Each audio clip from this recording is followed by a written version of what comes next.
মুফতি এনামুল হক সিদ্দিকী, ওনার কাছে যাব আমরা। আপনি শুনছিলেন, মোহতারাম বলছিলেন যে আসলে আত্মসংযম অনেক ব্যাপক একটা বিষয়, একটা গণ্ডির ভিতরে না। কিন্তু তো কোরআন এবং সুন্নাহর আলোকে সার্বজনীনভাবে আমরা কিভাবে আত্মসংযমী হতে পারি? মাশাআল্লাহ, খুব গুরুত্বপূর্ণ একটি বিষয় আপনি বলেছেন। আমরা যে সিয়াম সাধনা করছি, রোজার কিছু দাবি আছে। সিয়াম উল কোরআন ইশফাআন ফাইশাফাআন, রোজার কিছু হক আছে। শুধু রোজা রাখলাম, উপবাস থাকলাম, রোজার কিছু দাবি আছে। রোজার দাবি হচ্ছে রমজানের মর্যাদা কেন এত বেশি? শাহরু রমাদান আল্লাযী উনজিলা ফিহিল কোরআন, কোরআন এমন একটি পরশপাথর যে বা যারাই তার সংস্পর্শ পাবে সেই দামি হয়ে যাবে। তো রমজান যে কারণে দামি হলো, যে কোরআনের কারণে। তো সুতরাং আমি যেহেতু রোজা অবস্থায় আছি, সেই ঘুরে ফিরে আমার চোখকে কোরআনের দিকে দৃষ্টি নিবদ্ধ করতে হবে। রমজানের দাবি হচ্ছে একজন রোজাদার রোজাও রাখবে, সে চোখে দেখে মুখে মুখস্থ যেভাবেই পারে সে যেন একটু কোরআন পড়ে।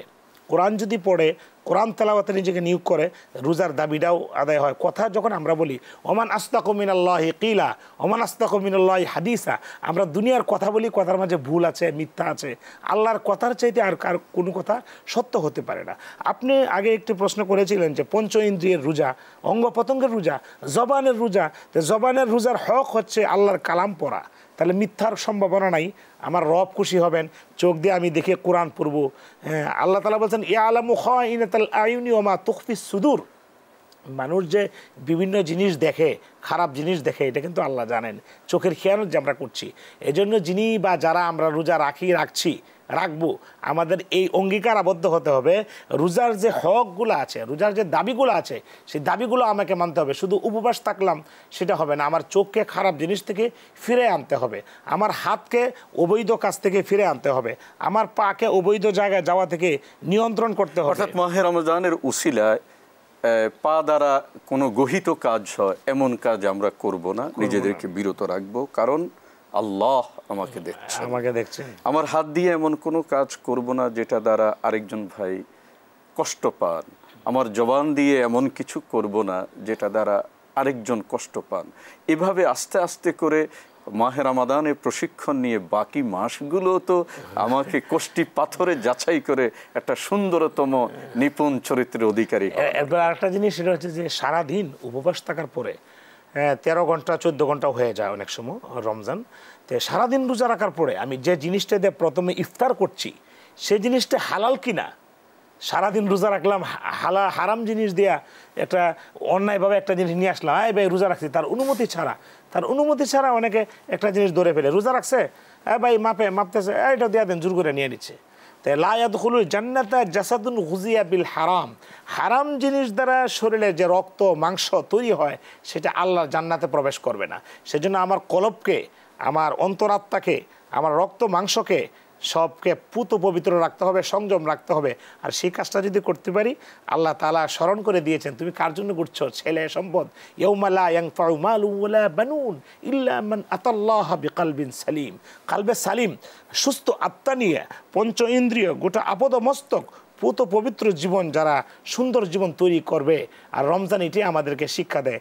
অনেকে আছে রোজাও রাখে, আবার গালিগালাজও করে, জবান দিয়ে কথা বলতেছে, আবার মানে যেভাবে ইচ্ছা দেখতেছে। এই যে আমরা মোবাইল, আমরা অ্যান্ড্রয়েড মোবাইল বিশেষ করে এগুলা দেখি, এগুলো আমাদেরকে অনেক আমল নষ্ট করে দেয়। রোজাও রাখছে, আবার এই যে বিশ্রী ছবিগুলা, অশ্লীল ছবিগুলা দেখছে।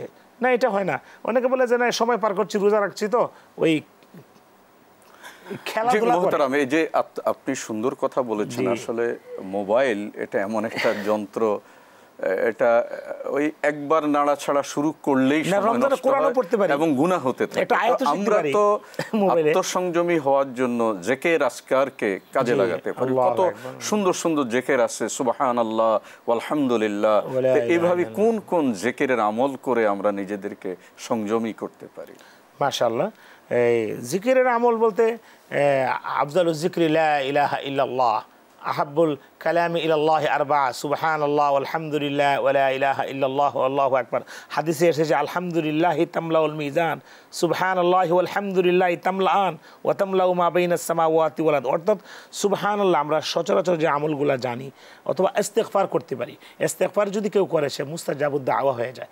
হযরত যে কথাটা আমি বলতেছিলাম সেটা হচ্ছে মোবাইল যে আমাদের হাতে আছে, আমরা অন্য জিনিস রমজানে না দেখে, রমজানে অ্যান্ড্রয়েড মোবাইলে চার্জ দিলে যে কোনো দোয়া, যে কোনো আয়াত আমরা পেয়ে যাব।